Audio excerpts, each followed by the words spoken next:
Archibald Sonnleitner.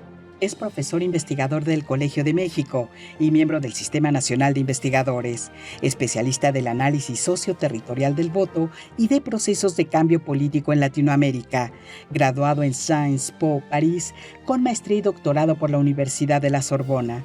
Sus investigaciones han sido publicadas en 8 libros, entre los cuales destacan Lo que el voto se llevó, la descomposición del pacto postrevolucionario en México, y Elecciones chiapanecas, del régimen postrevolucionario al desorden democrático.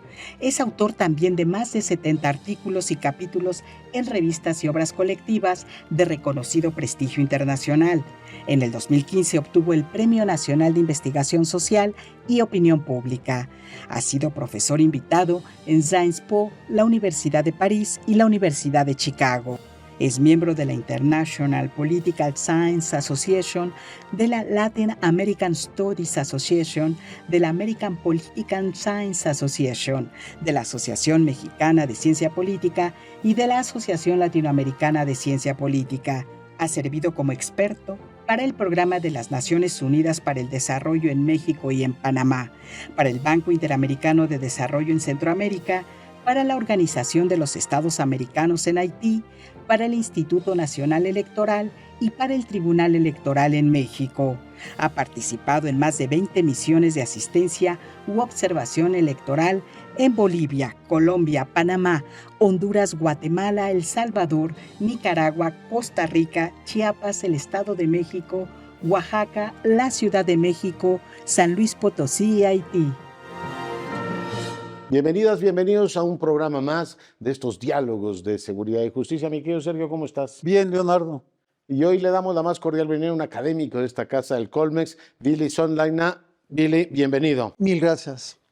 Bien, Billy y auditorio, las pasadas elecciones, el protagonismo se lo llevaron las candidatas y el candidato.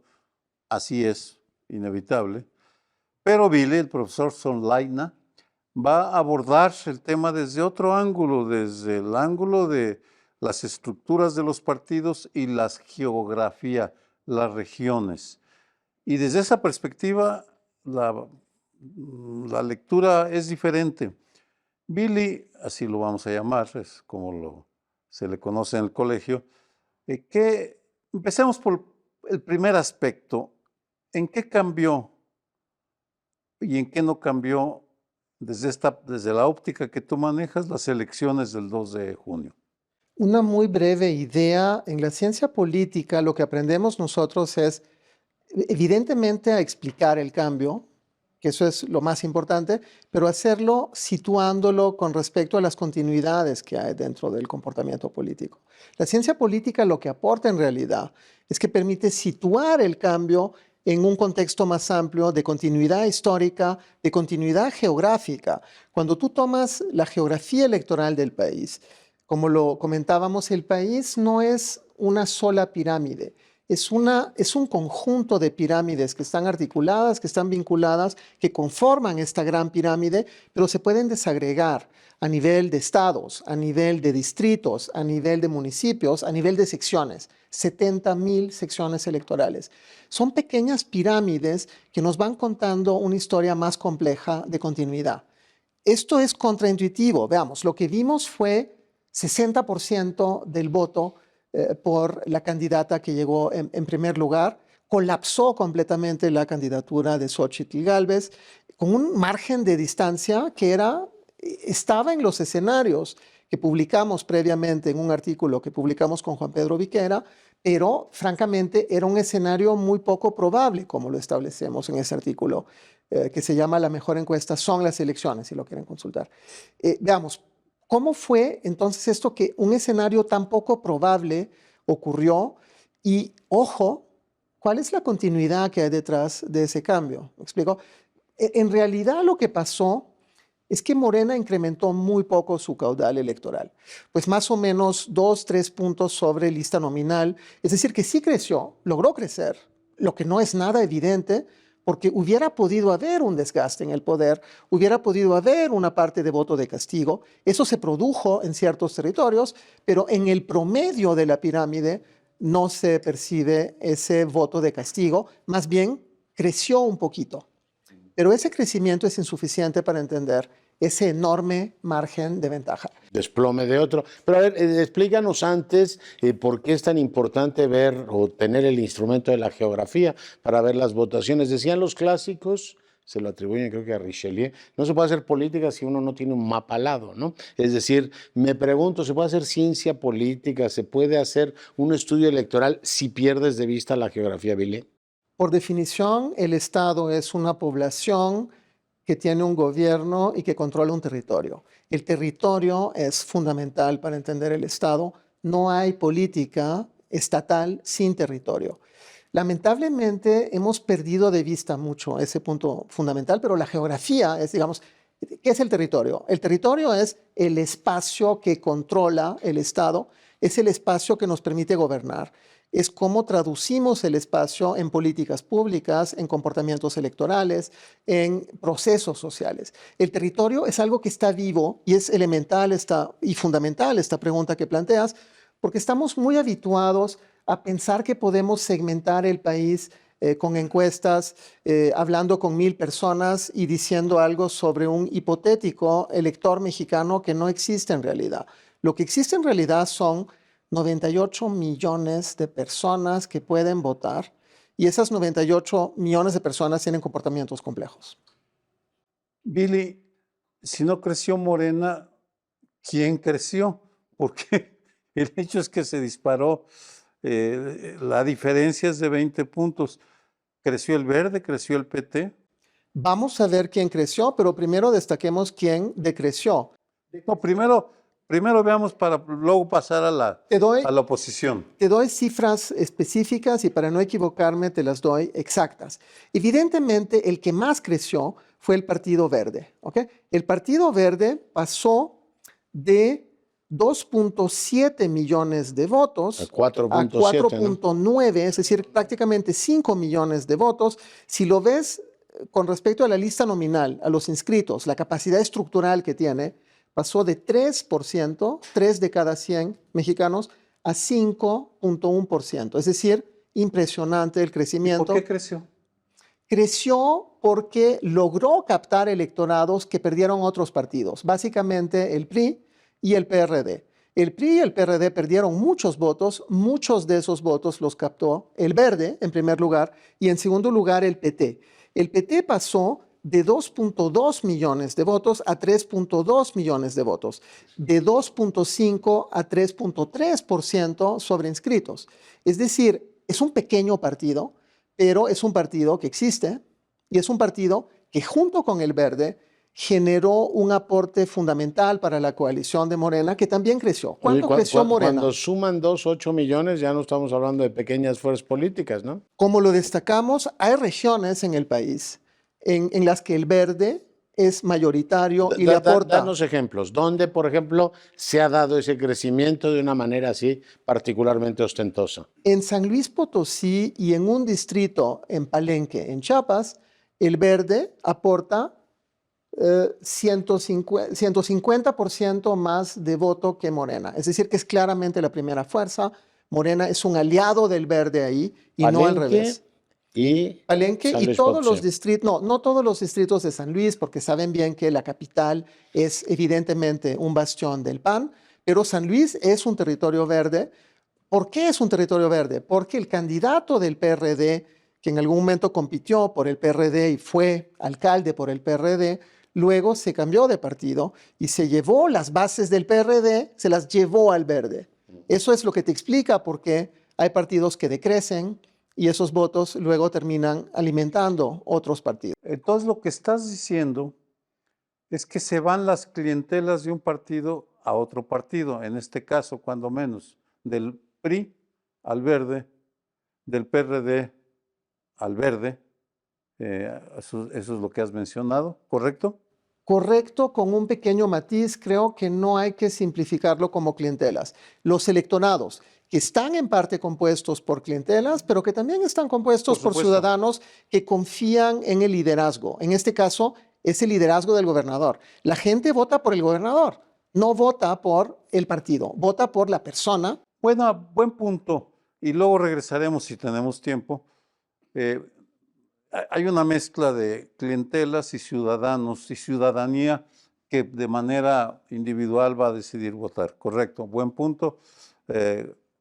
Acepto la corrección, no generalicemos que todo se reduce a clientelas porque no es así.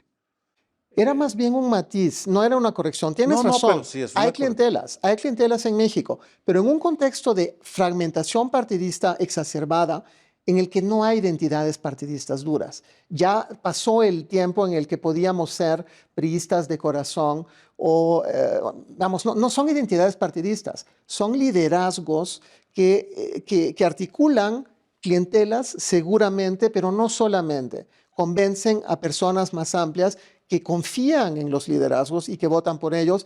Y el problema del concepto es que es un poco como despreciativo Sí. y como que generaliza un poco, pero estoy de acuerdo, existen clientelas, por supuesto, hay un voto duro, ya no es un voto mayoritario. De hecho, la volatilidad del voto lo que te muestra es que ya no estamos en la época de las clientelas. Este cambio que vemos en cada elección, lo que te muestra, al menos uno de cada 5 electores cambia de comportamiento electoral entre 2 elecciones. 1 de cada 5. 1 de cada 5, al menos. Hay territorios en los que es 1 de cada 2. Es decir, Por ejemplo, Palenque, ¿cómo se explica? Palenque se explica por un liderazgo muy fuerte de la prima de Andrés Manuel López Obrador, que generó una coalición amplia entre el Verde, el PRI y partidos locales, incluyendo a Nueva Alianza, y pues ella arrasó en la reelección, en la primera elección en 2018 y en 2021. Y en ese distrito está el rancho del presidente. En ese distrito donde se encuentra una ruina preciosa, la de Palenque, también hay un rancho, hay muchos ranchos, y ella ahí, de hecho, es un distrito indígena. Me da risa porque era un gran rancho y una ruina admirable también. Es una ruina magnífica que hay que visitar, de hecho, la recomiendo ampliamente. Es un territorio ahora del Partido Verde Ecologista. El Verde tiene mucho más peso ahí que el PRI, y esto es lo que destaca. No sé si recuerdan en la campaña, lo que a mí me sorprendió es que Claudia muchas veces hacía campaña con la sigla del Verde, abiertamente. Es decir, que Claudia no solo es la candidata de Morena, es la candidata de una coalición, Morena, Verde y el PT. No son un detalle, el PT y el Verde son una clave para entender la elección. Durante el desayunamos juntos, claro, el auditorio, entonces conversamos ampliamente. Tú decías que el desastre de la candidatura de Xóchitl se debía fundamentalmente al derrumbe del PRI, al colapso del PRD. Quedémonos ahí para dejar al PAN aparte, que creo que se cuece en otra olla. De nuevo, veamos las cifras. El PRI pasó de 9.3 millones a 6.6 millones. Perdió 3 millones. Es decir, perdió exactamente 2.7 millones, pero pasó en términos porcentuales de 10.4, 1 de cada 10 mexicanos, a 6.7. Vamos, se ve pequeño, pero no es pequeño. El PRI terminó empatando técnicamente con Movimiento Ciudadano. El PRI ya no es la tercera fuerza. El PRI está compitiendo por el tercer lugar. De hecho, fue casi desplazado. En muchos territorios fue desplazado claramente por Movimiento Ciudadano, ¿me explico? Entonces, ese colapso del PRI es un derrumbe. Yo creo que esta elección, la palabra clave para sintetizarla es derrumbe. Es un landslide. Un derrumbe es un desplazamiento estructural de tierras, ¿ok? En este caso, fue tan brutal el desplazamiento de tierras que enterró literalmente a un partido que se llama PRD, que va a desaparecer. Todas las bases electorales del PRD, activas, vivas, que le daban vigencia al PRD, se fueron a otro lugar. Se fueron con el PT y con el Verde. El PRD va a perder su registro y pues va a fallecer literalmente en este derrumbe. El PRI no va a fallecer, pero tampoco sale muy bien librado de este derrumbe. Pero te pregunto, si me quito los, digamos, anteojos del geólogo y me pongo los del biólogo, ¿por qué no hablar de un mestizaje? O sea, lo que ocurrió con el PRI en los últimos años, que hay que recordar que no llevó candidato en estas elecciones. La candidata era del Partido de Acción Nacional originalmente, se presentó como candidata ciudadana, pero si uno ve la trayectoria del PRI desde que ganó Morena en el 18, primero fue un mensaje de no agresión, yo con Peña no me meto, después incentivos selectivos para que los gobernadores fuesen mudando a precisamente Morena, hablo del gobernador de Oaxaca, hablo del gobernador del Estado de México. Si tú tienes un mestizaje a lo largo de todo el sexenio del priismo, volcándose al morenismo, acaban como embajadores en Oslo, en Madrid, en un montón de sitios, y lo que tienes al final, en la última toma, antes de las elecciones, es que el grupo Atlacomulco dice, nosotros nos pasamos a apoyar a Claudia Sheinbaum. O sea, más que un derrumbe, veo yo un mestizaje, casi un matrimonio natural, Billy. Me encanta el concepto, lo vamos a indagar más. O Veamos, sea, más que un derrumbe, es, oiga, ¿cómo me admite usted en su habitación? creo que ese concepto tiene futuro porque lo que voy es, utilizamos un concepto feo que se llama transfugismo, ¿ok? Pero en realidad el mestizaje puede estar más apropiado. ¿Por qué? Porque veamos, ¿qué es lo que fue el PRI? El PRI fue una coalición de coaliciones de liderazgos, no de... El PRI nunca fue un partido político. El PRI fue una confederación de grupos de poder. Esos grupos de poder empezaron a salirse del PRI a partir de los 60, 70 y de forma acelerada se salieron de esa coalición a partir del 88. De hecho, lo que han estado haciendo es saliéndose de esa coalición. Y como tú lo dices, se han estado mezclando, mestizando Muy con otras voluntariamente. fuerzas políticas. De ahí sale un hijo que se llama el Verde Ecologista, que sí tiene una estructura genética distinta, Y el pero es un PT hijo, también, ¿no? es un hijo de ese divorcio, de ese proceso de erosión. Lo que es destacable, y esto es fundamental en el contexto latinoamericano, es que no tenemos outsiders en la política mexicana. Tenemos muy pocos outsiders. De hecho, han tenido Outsiders son sorprendentemente... extranjeros o forasteros que se quieren meter en territorio de partidos. Pensemos en Con dominio Correa muy cerrado, ¿eh? o en Morales en Bolivia. Son personas que están fuera de la clase política y que no tienen su lugar en la clase política y luego tienen efectos disruptivos ahí. Ojo, en Morena esto no es así. Morena está constituido por liderazgos que provienen fundamentalmente, primero, del PRD, segundo, del PRI, pero hay muchos más liderazgos del PRI que del PRD, porque el PRD siempre fue más Pero pequeño. te detengo ahí, volviendo al tema de la cartografía. Los distritos que hoy controla, que son prácticamente todos donde gobernaba el PRI Morena, literalmente se pasaron del revolucionario institucional a la regeneración nacional. No, se pasaron sobre todo hacia el Verde y hacia el PT. Los que crecieron en esos territorios fundamentalmente fueron el Verde y el PT, a tal grado que hay que destacar que 1 de cada 3 votos que recibe Claudia en las regiones campesino-indígenas, que sí es una gran parte del territorio, te doy la cifra ahora. ¿Pero eso de qué elección? Porque hace 10 años hay que recordar que el PRI era el partido mayoritario en este país. En este 10 caso, años. te estoy dando cifras 2018, 2024. Evidentemente estuvo 2021 de por medio. Es un proceso complejo. Estos 2 cortes son arbitrarios. Lo que estamos analizando en realidad son procesos históricos y que son más complejos. Y hay matices. Ojo, hay matices. En todo esto hay matices. Establezcamos primero algunas hipótesis, tesis generales, Claro. y luego vemos matices. Oye, antes de ir al PAN, nada más aclárame, ¿el PT está concentrado en algunos distritos o no? El PT es uno de los partidos más dispersos. Te doy aquí cifras. El que está concentrado muy fuertemente es el Verde. Sí, Ya lo sí, vimos. nos decías, ¿no? San Luis Potosí, y Palenque. Palenque, pero también gobernó Chiapas. Y veamos, el 20% de su caudal Y hoy electoral gobierna total. Quintana Roo, San Luis y Chiapas. Pero del PT me ibas a decir. Pues Está muy atomizado, el ¿no? PT siempre O sea, fue ya disperso. no es la idea de que es un partido de Monterrey, de algunas ciudades de Durango, es algo mucho más amplio. Te doy la cifra dura.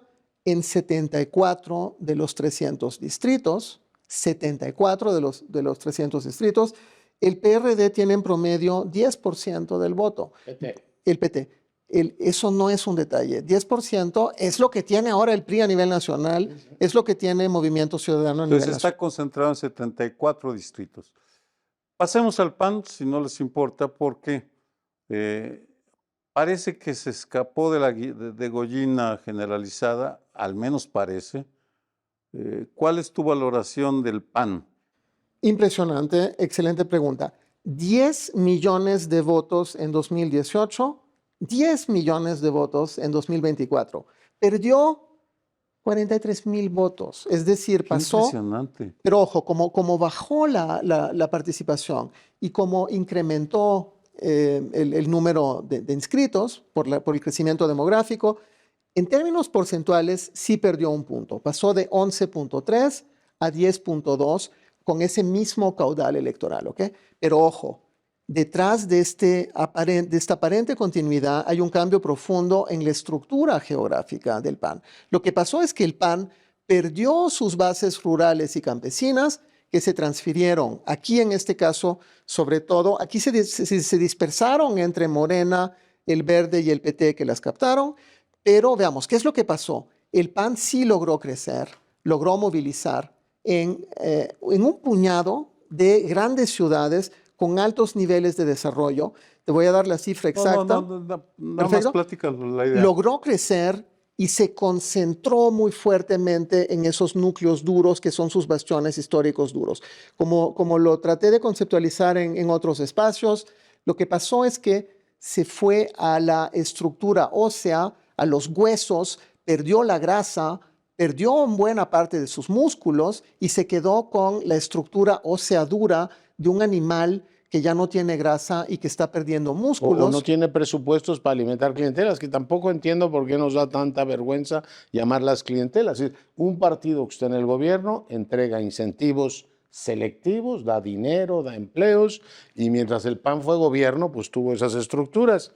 Cada quien va a donde está el PAN, ¿no? Digo, tampoco está tan complicado. Una aclaración, como el profesor Sonlaina tiene tanta información, vamos a proporcionar en esta transmisión la página donde pueden encontrar las tablas y los mapas para que quien esté interesado en profundizar pueda hacerlo y podernos ir al hueso. Así te relevamos de los detalles. Sí. El tema de se trasladan las clientelas, que digo, son clientelas finalmente, ¿no?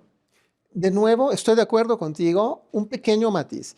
El PAN es el único organismo político, organismo llamémoslo, para que sea algo vivo, que sí tiene bases ideológicas y sí tiene bases programáticas. Tienes razón en destacar que con Vicente Fox, pero sobre todo con Calderón, hubo una estrategia muy similar a la del PRI que le permitió crecer y generar grasa en regiones en las que no tenía ese electorado ideológico, programático, con un perfil sociodemográfico claro. Eso es cierto. Entonces, logró generar bases rurales, incluso en regiones indígenas. Es increíble. Logró crecer en regiones indígenas, por ejemplo, en Yucatán. Eso es lo que perdió, esa es la grasa que se fue y ahora se quedó con el núcleo duro de su estructura ideológica, sociodemográfica. Eso explicaría que el PAN ganó 15 capitales en disputa. Es decir, se ha convertido en esta elección, mantuvo el mismo número, pero se concentró en las ciudades. Completamente, eso es lo que pasó. Se concentró en 74 distritos, pero en realidad se concentró muy, muy fuertemente en más o menos el 3% del territorio. Veamos, la Benito Juárez es ahí el caso ideal típico. Es impresionante cómo creció en la Benito Juárez, ¿me explico? Ganó de 2-1, pero veamos, es en la Benito Juárez y ahora te doy el número exacto de distritos, es el 3% de los distritos. Es realmente la estructura ósea dura del PAN que volvió a reaparecer acá. Volver no sé en los mapas de los 90, pero entre 94 y 2000 empezó a gobernar las capitales y ahí empezó el despegue. Lo que pasa es que ahora se ve como una figura estancada, ¿no? Es decir, cuando tú dices, además vi la polémica entre Marco Cortés y Felipe Calderón, con cifras incluidas, es decir, estamos igual que en el 12, yo digo, pues eso es estar perdiendo el tren de la historia y por supuesto la lógica, la propia competencia política electoral. Vile. Completamente. Ha regresado al pasado. De hecho, hay un movimiento más general que se puede interpretar como un regreso al pasado, pero son 23 de los 300 distritos que tienen altos niveles de desarrollo, que son ciudades industriales donde nació el PAN. Hasta te lo digo así con un elemento más cualitativo del trabajo de campo que hacemos, ¿ok? Ahí siempre hubo panistas, incluso cuando ya no hubo liderazgos capaces de representar al PAN. Guanajuato, por ejemplo. La gente, San Luis Potosí, la gente se queda huérfana y te dice, yo soy panista, ya no me identifico con esta organización, pero yo sigo siendo panista. Pues, Los que cambiaron fueron ellos. los que cambiaron, lo que necesitamos son liderazgos panistas en realidad. Bueno, déjame poner una breve pausa, regresamos en un instante.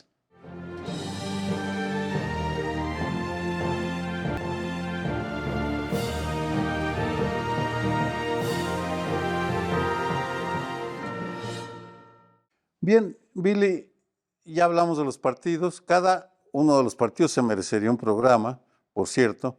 Me quedé muy picado con el tema del PAN, pero nos faltó un protagonista que no has mencionado en ningún momento, la Marea Rosa, la sociedad civil de la que tanto se habló.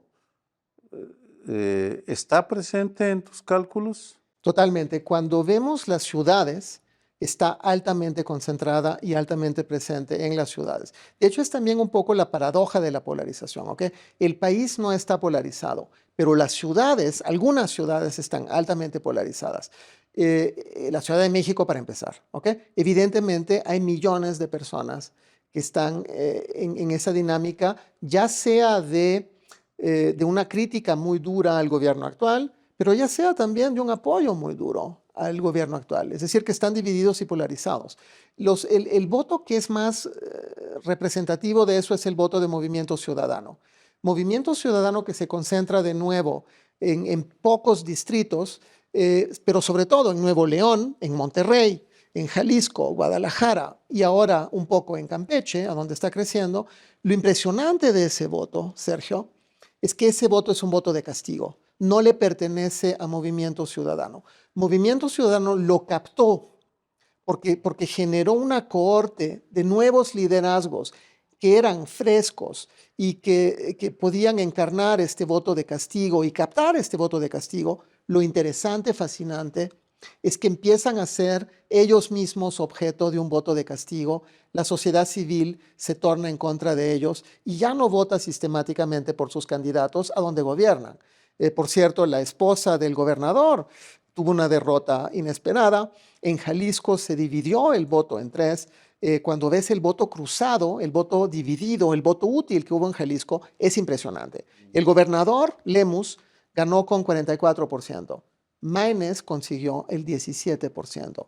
Esto te habla de un voto masivo, dividido, útil. Es un voto ciudadano. Es un ciudadano que dice, yo tengo 6 boletas, voy a votar por Lemus, pero no voy a votar por Maínez. Antes de que te pregunté por la Marea Rosa, pero qué bueno que incorporaste a Movimiento Ciudadano, se nos había pasado porque estábamos hablando de partidos, pero Marea Rosa, ¿se subsumió en el Movimiento Ciudadano o se expresó a través del PAN o dónde quedó? La Marea Rosa la ves en el incremento que hubo, muy marginal, en distritos de alto desarrollo con altos niveles de escolaridad. Hubo un incremento de la participación que fue sobre todo en beneficio del PAN. Eso se produjo. La Benito Juárez es el caso ideal típico. Hubo 23 distritos donde se produjo esto. Esto se debe a ese movimiento de Marea Roja, me explico claramente,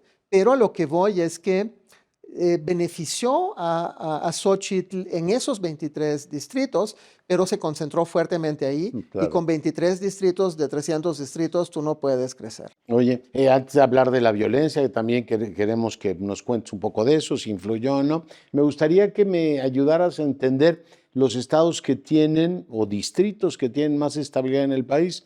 Así a nivel agregado llama la atención Guanajuato. Es un voto así impermeable en favor del PAN desde el 91 hasta el 2024, y la capital de la República, que del 97 al 24 tiene todos los demás, el resto de las entidades han tenido alternancias, incluido Yucatán, que ahora se va a la izquierda, han tenido PRI-PAN. Estas dos entidades es un voto muy ideológico, son clientelas muy bien Yo establecidas. agregaría Coahuila nada más, el verde que... Excelente. del Qué PRI. bien que destacas esto porque son dos casos completamente opuestos. Vamos, está Guanajuato, que es el corazón, el alma y el núcleo duro de la Y a derecha prueba de balas, conservadora. haya buenos, malos gobiernos, siguen votando por el PAN. Es el estado de Fox, es el estado que gobernó Fox, que le permitió al PAN acceder a la presidencia, fue el trampolín para la presidencia. Es el núcleo duro del Bajío católico, ¿me explico? Sí, ahí nació la independencia. Ahí todavía es la cuna de la independencia. Sí, hay un clivaje, por cierto, impresionante entre el Bajío y el centro, un clivaje centro-periferia, cuyo núcleo duro está en el corredor industrial, para ser precisos, que conecta a Querétaro con Aguascalientes y que atraviesa Guanajuato, porque Guanajuato también tiene zonas rurales que son menos panistas, ¿me explico? Pero incluso las dos supermayorías que ha habido en los últimos años, 91 al 2024, Guanajuato se mantiene azul, ¿no? El único estado que logran ganar, pero ojo, lo ganan de panzazo también porque están muy debilitados. ¿Y la capital? La capital yo lo llamo el inquebrantable bastión del oficialismo. Es increíble, es prácticamente con Coahuila, que destaca Sergio, es la única entidad que no ha tenido alternancia, si lo pensamos un poco. Lo digo para provocar, pero en realidad no ha tenido alternancia. Lo que ha cambiado es la sigla, pero los liderazgos siguen los mismos. Y esto hay que destacarlo, Sergio, porque es contraintuitivo. ¿Cómo es posible que no haya un voto de castigo para un gobierno que ha gobernado desde 1997 la capital? Es increíble, aunque no lo creas, hay muchos distritos en los que creció Morena en la Ciudad de México. O sea, ahí se polarizó, ¿ok? Incrementó la polarización dentro de la Ciudad de México. Iztapalapa se movilizó de manera mucho más fuerte para Morena. Iztapalapa y toda la periferia de la ciudad, mientras que el núcleo duro de la ciudad se movilizó muy fuertemente por Xóchitl. Es la Ciudad de México y tu comentario sirve para abordar el tema de la violencia que afectó las elecciones. Te doy un antecedente. Después de la Revolución Mexicana, los triunfadores, el grupo de Sonora, deciden concentrarse, eran muy débiles, muy débiles, se concentran en el ejército y en la capital. Y a la capital canalizan una cantidad enorme de recursos. Doy solo una cifra. Por cada 100,000 habitantes, la capital tiene 1,000 policías durante este sexenio. Guanajuato anda sobre 70 policías por cada 100,000 habitantes. Hay una variación que tiene que ver con la cantidad de recursos que se dedican.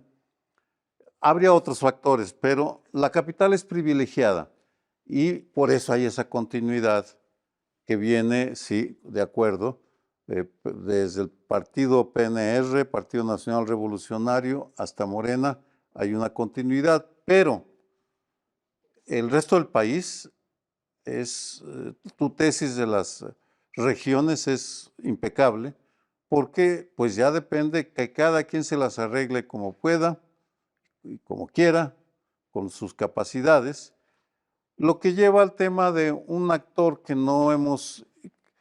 de hecho ha estado en los medios de comunicación, pero no tiene una elaboración académica sólida que explique cuál fue el peso de la violencia criminal, no de la intrafamiliar o de género, sino la criminal en las elecciones. ¿Cuáles serían tus hipótesis o tus aproximaciones, Billy? Veo al menos dos preguntas, si no son más, pero paso por paso. Tienes toda la razón en destacar que la capital es excepcional, es única. Veamos, sí, la capital pudiera estar en Europa, me explico, en términos de desarrollo. Cuando ves los promedios, cuando ves los restaurantes que hay en la Ciudad de México, ¿Y el costo? las bibliotecas, las librerías, la cultura, los medios, instituciones académicas, la capital tiene un nivel de desarrollo impresionante de nivel europeo, en promedio, ¿ok? Y eso contrasta completamente con el resto del país.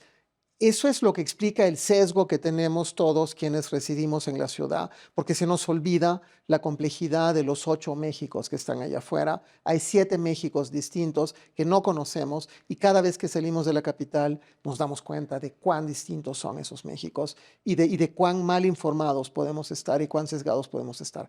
Pero ojo, otro matiz, la capital en realidad no es una ciudad. Es una megalópolis que está compuesta por varios territorios. Y hay zonas en Iztapalapa y en Milpa Alta que pudieran estar en el Estado de México. Y pues, de nuevo, no es una ciudad, es una megalópolis. De hecho, el comportamiento electoral lo que te muestra es que son comportamientos electorales, o sea, totalmente opuestos, diametralmente opuestos, y son policéntricos. Eso es lo fascinante. Hay núcleos de desarrollo en Iztapalapa que son panistas. Hay núcleos de desarrollo en Milpa Alta que son panistas. No hay núcleos morenistas en la Benito Juárez. ¿Okay? La Benito Juárez en realidad es la única alcaldía que tiene un comportamiento homogéneo. Es lo que se pudiera más parecer a una ciudad. El resto de la megalópolis está fragmentado y lo sabemos muy bien cuando viajamos, en particular cuando tomamos una bicicleta y lo hacemos en bicicleta y nos perdemos en la ciudad, lo vemos. La segunda pregunta, Sergio, ahí tú eres el experto y yo quería destacar los proyectos que tú tienes sobre ese tema. Nosotros estamos indagando en el tema de la violencia político-electoral, en la violencia electoral letal. Yo por lo pronto no tengo hallazgos, tengo hipótesis y creo que vamos a trabajar juntos, espero, en esos temas, porque ustedes tienen muchísimos datos, tienen estudios de caso. Creo que no nos podemos quedar con estadísticas cuando se trata de violencia política. Tenemos que tener datos cualitativos complementados con datos estadísticos y necesitamos metodologías más sofisticadas para no afirmar cosas que no podemos sustentar. Oye, ¿qué hemos, digamos, o en qué hemos avanzado en materia de interpretación a partir de tus mapas, de tu estudio, así tan profundo, para entender los determinantes del voto? Hubo un tiempo en el que decíamos, hay culturas políticas tradicionales. Tú hablabas, por ejemplo, ahora de Guanajuato y yo pensaba, ¿y por qué en Jalisco se desplomó el PAN? Y hay una alternativa que es Movimiento Ciudadano que literalmente sustituye a una cultura política tradicional, católica, toda esta matriz que además se parece mucho porque hubo muchas migraciones de Jalisco a Guanajuato, se parece mucho y en cambio ahí ha cambiado. Se decía que el norte era absolutamente refractario a la izquierda, y yo no sé si a través del mestizaje ahora Morena les parece más parecido al PRI y por tanto ya les parece razonable en muchos estados donde era impenetrable, ¿no? Históricamente decían, no, es que la izquierda no avanza en el norte, pero tampoco avanzaba en Yucatán, y ahora tuvimos un cambio en Yucatán y la izquierda gobernará en este caso, aunque era un candidato en su momento del PAN, hay mucha fluidez ahí también, pero va a gobernar formalmente la izquierda en Yucatán. Entonces, todos esos temas de cultura política regional que durante años usamos como matriz interpretativa, ¿los mandamos a la trituradora o qué hacemos con eso, Billy? De nuevo, hay más que una pregunta acá. Vamos por pasos. Te respondo con lo más abstracto. La pregunta es, las culturas políticas, ¿las jubilamos? Vamos a eso. ¿Regionales? Yo tengo una tesis que llamo variedades del voto. Lo que destaco en variedades del voto está desarrollado en un libro que se llama Lo que el voto se llevó, la descomposición del pacto postrevolucionario, 2018 en el Colegio de México. Lo pueden consultar. La idea de fondo que responde a tu pregunta fundamental es, ojo, el comportamiento electoral es complejo. Hay detrás del comportamiento electoral 3 tipos ideales de comportamientos. Hay un comportamiento de elección, que es una elección racional, un voto de convicción, un voto ideológico, un voto rational choice, ¿ok? Es uno de los nodos conceptuales del voto. Pero ojo, hay otro nodo conceptual que destacó Sergio con toda la razón, y tiene toda la razón de destacarlo, que es un voto corporativo, identitario, colectivo, que no es un voto de elección, es un voto de adscripción, de pertenencia, de lealtad, de identificación. ¿Me explico? Eso es lo que genera estabilidad. Ese es el segundo nodo conceptual del triángulo de variedades del voto. Y luego tienes el tercer nodo conceptual, que es el voto de intercambio, también relacionado con lo que señala Sergio. Lo que luego se dice despectivamente clientelismo. No, es un voto de intercambio. Tú me das algo a cambio de, tú quieres que yo vote por ti. ¿Qué me vas a proponer? Proponme algo. Si no me propones nada, yo no voy a seguir votando por ti. Esa transacción, Asimétrica, ese intercambio que es asimétrico en un porque país no es que tenga más asimétrico opciones. como México, el país más desigual de América Latina, solo puede ser asimétrico el intercambio, pero ese intercambio, Pero el ojo, clientelismo como categoría analítica, ¿por qué lo...? el O sea, yo clientelismo, entiendo que desde la corrección política se diga, bueno, pues es un por eso te digo que si intercambio es una como cualquier teoría, otro. es un espacio conceptual, es un triángulo. El clientelismo está claramente dentro del triángulo y el clientelismo se sitúa entre el nodo del voto de intercambio y el nodo del... en realidad el clientelismo es voto de intercambio, pero es voto de intercambio estable. Evidentemente no es un voto racional de castigo, movimiento ciudadano, etc. Para entender el comportamiento electoral, concluyo con eso, tenemos que situarlo en este triángulo de tensiones que son las variedades del voto, y eso es lo magnífico, fascinante de la sociología electoral. Que cambió la geografía electoral, pero no cambió el lenguaje con el cual calificamos los fenómenos políticos, porque en el México de la transición de los años 70, 60, 70, se asociaba al clientelismo con el PRI, al clientelismo, al charrismo. Había una serie de conceptos con los cuales ya se hacía a los borregos de los partidos.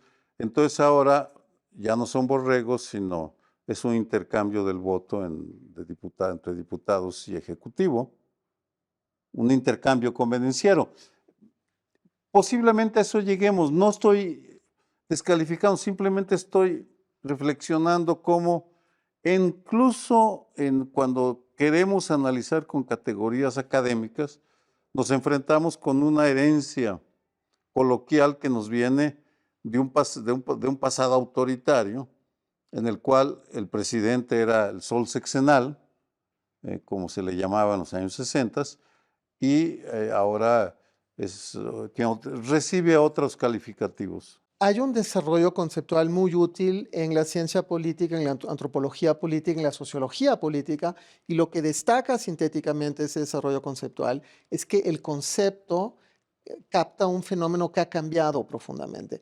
La clave del clientelismo, desde mi punto de vista, es que es una relación asimétrica de intercambio, pero se ha vuelto cada vez menos estable, es cada vez más volátil, eso hay que tomarlo en cuenta, pero ojo, en un contexto de fragmentación partidista en el que no hay una fuerza que lo capta, hay una competición por ese voto. Y eso te modifica completamente la variable. Segundo elemento conceptual importante que sí aporta el clientelismo.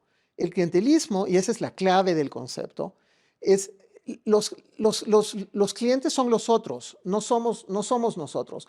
Cuando nosotros entramos en relaciones clientelares, eso se llama legitimidad. Es decir, es legítimo que yo tenga un principal y le rinda cuentas al principal. Lo que no es legítimo es que tú lo hagas. Cuando tú lo haces, eso es clientelismo. Cuando yo lo hago, eso se llama Apapacho. Eso se llama lealtad, eso se llama intercambio legítimo. Amor al pueblo. Entonces, lo que es fascinante del concepto es que los clientes que están dentro de ese intercambio asimétrico no lo perciben como clientelismo. El tema es que sea, digamos, una cosa equitativa y que los recursos públicos no se comprometan para que el intercambio sea simétrico. Es decir, quiere usted becas, vote por mí. Si no vota por mí, las puede perder. Ahí claramente pues no es, digamos, una estructura totalmente competitiva. Pero supongo que estamos ahí en la frontera de lo hegemónico y lo competitivo. Preguntarte, pues nos va comiendo el tiempo. Regreso a las interpretaciones de las culturas. O sea, si eso hay que irlo dejando, pero tiene sociedades más fluidas. Esto se explica también por las migraciones internas. O sea, tendríamos una Guadalajara que hoy es completamente diferente a la idea de una sociedad católica y tradicional. Te pregunto si el crecimiento que ha tenido Mérida también ha cambiado todo eso, igual que muchas otras ciudades. Las migraciones explican Las migraciones comportamientos disuelven, políticos y tradicionales. las migraciones disuelven, afectan y transforman esas relaciones. Veamos, primer punto. Los estudios lo que muestran es que la proporción del comportamiento clientelar estaba disminuyendo a tal grado que ya no era una variable determinante del voto. Es decir, siempre estuvo ahí, pero se volvió en algún momento ya no determinante. Ahora lo que está a debate, lo que va a estar de nuevo a debate, es cuál es el peso que tendrá ese componente clientelar del voto que existe y está ahí. La migración, veamos, hay estudios muy interesantes sobre eso en el Colegio de México. Tenemos aquí alumnos que están desarrollando tesis sobre eso. Es un tema súper complejo porque estás hablando de electores desterritorializados, es decir, de personas que se están moviendo. Es muy difícil medirlo, es muy difícil generar ciudadanía cuando te estás moviendo. Hay ciudadanía, hay formas de participación y de representación política dentro de la comunidad migrante. Es un tema que sí es demasiado complejo para abordarlo tan rápidamente. Nos quedamos, creo que nos alcanza el tiempo para que nos platiques tus hipótesis sobre la violencia. ¿Qué piensas tú? ¿Cómo se podría abordar? ¿Tú cómo lo abordarías desde el ángulo de las 8 pirámides que mencionaste? Yo me quedo ahí mucho con los hallazgos que ustedes tienen en el Seminario de Violencia y Paz y los estoy analizando para ver cómo los puedo integrar con mis líneas de investigación.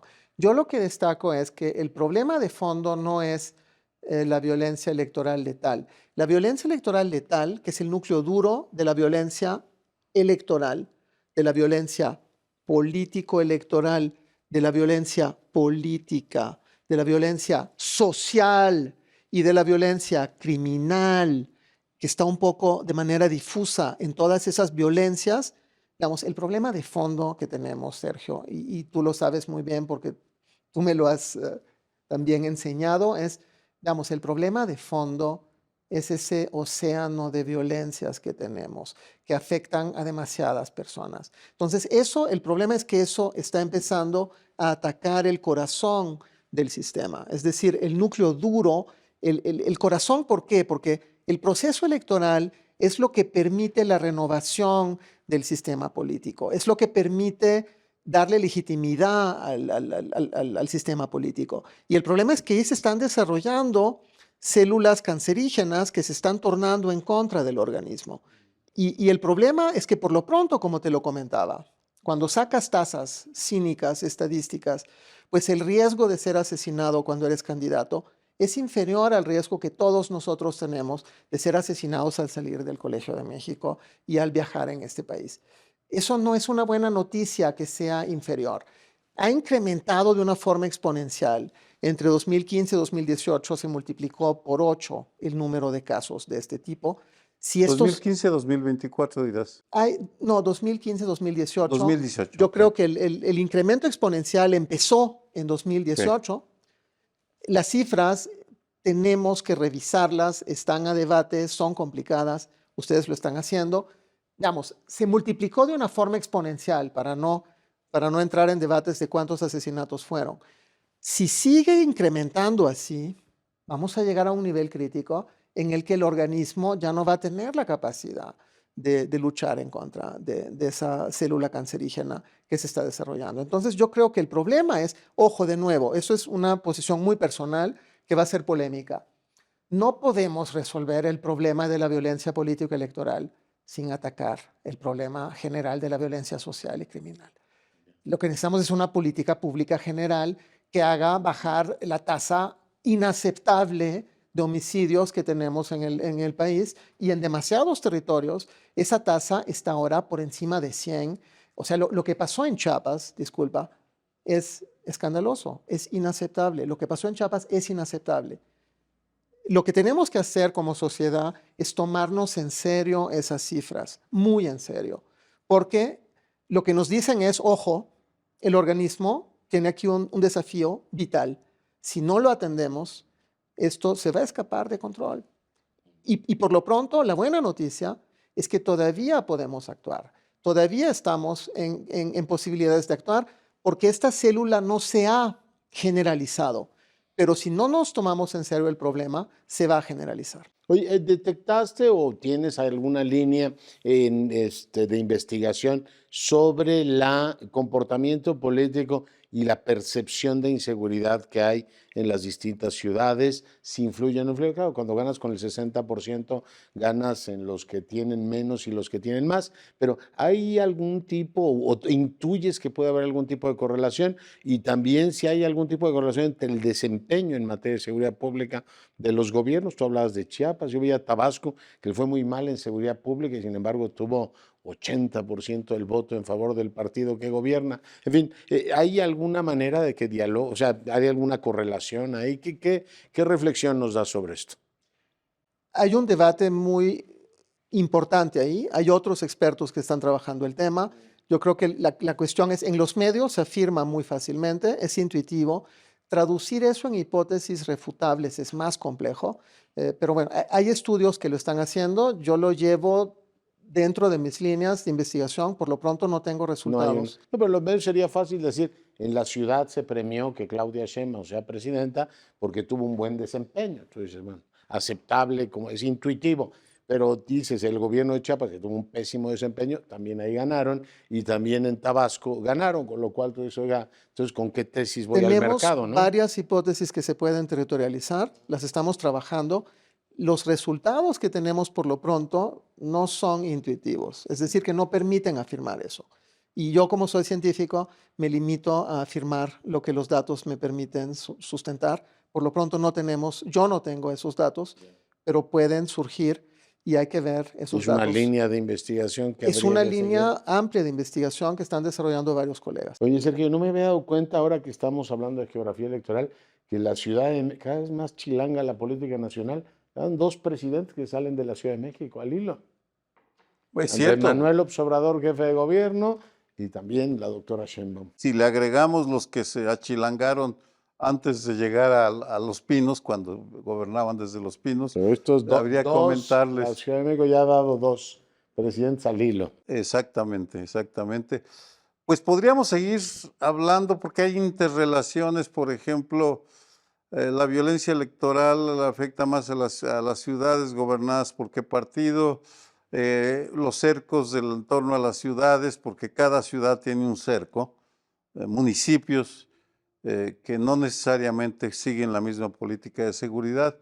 Pero creo tú llevas el control de estas cosas, Leonardo, que ya se nos acabó el tiempo, me parece. Lamentablemente, y sí, y que lo lleves el productor. Y con esto despedimos al doctor. Mili, ha sido un placer tenerte con nosotros. Invitamos a la audiencia que revise todos sus mapas, tiene una cantidad de información impresionante. De hecho, antes de despedirnos, puedes decir dónde pueden consultar todas tus investigaciones. No busquen mi nombre porque no lo van a encontrar. Es Mapas y Votos, junto, Mapas y Votos, todo en minúsculas, mapasyvotos.colmex.mx. Ahí encuentran toda la información, Mapas y Votos. Muchas gracias, Billy.